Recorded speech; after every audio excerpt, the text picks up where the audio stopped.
اعوذ باللہ من الشیطان الرجیم، بسم اللہ الرحمن الرحیم۔ یہ عمل ہے جی، یہ سینے کا راز ہے، یہ لاجواب عمل ہے۔ یہ عامل حضرات اگر کوئی کرے تو اسے کسی اور عمل کی ضرورت نہیں ہے۔ یہ عمل ہے جی تذکیر حمزات۔ سب سے پہلے درود والسلام والصلاۃ والسلام علیکہ یا سیدی یا رسول اللہ، الصلاۃ والسلام علیکہ یا سیدی رحمۃ اللہ علیہ وسلم۔ یہ صدیوں پرانے سربستہ راز کا انکشاف ہے، دوسروں کے حمزات کو قابو کرنا۔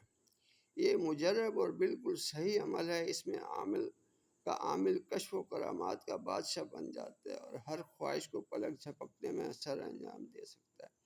ہر آنے والے شخص کے متعلق بتا سکتا ہے یہ کون ہے، کہاں سے آیا، کس لیے آیا۔ ہر مرض کی تشخیص اور ہر مرض کا نسخہ سینے کا راز ظاہر ہو جاتا ہے، دنیا کی خبریں حاصل ہوتی ہیں۔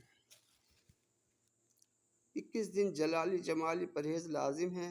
سب سے پہلے کسی ایسے آدمی کی قبر تلاش کریں جس مردہ کا نام اور اس کی ماں کا نام اچھی طرح آپ جانتے ہوں۔ بعد نماز عشاء تازہ غسل اور وضو کر کے پاک صاف کپڑے پہنیں، خوشبو لگا کر قبر پر پھولوں کا ہار چڑھائیں اور اگربتی روشن کریں۔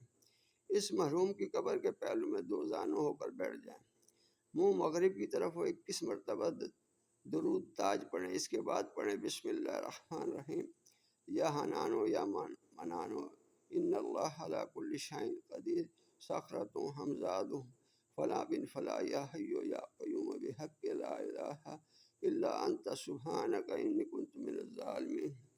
2100 بار پڑھیں۔ اس کے بعد 21 بار پھر درود تاج پڑھیں۔ دل کو مضبوط رکھیں، ڈرے نہیں، شبدہ ہوگا اور جو کچھ نظر آئے گا سراسر غلط اور شبدہ ہوگا۔ کسی دن حمزات ظاہر ہوگا۔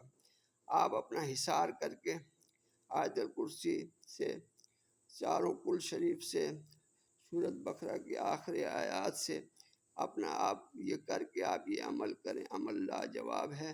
ایک عمل اگر آپ نے کر لیا تو دوسرے کی ضرورت نہیں رہے گی۔ انشاءاللہ اللہ کے حکم سے آپ اس عمل کی اجازت لے لیں تو زیادہ بہتر ہے۔ کومنٹ کے اندر آپ نے جس نے عمل کرنا ہے وہ مجھ سے رابطہ کرے۔ شکریہ جی، السلام علیکم ورحمۃ اللہ وبرکاتہ۔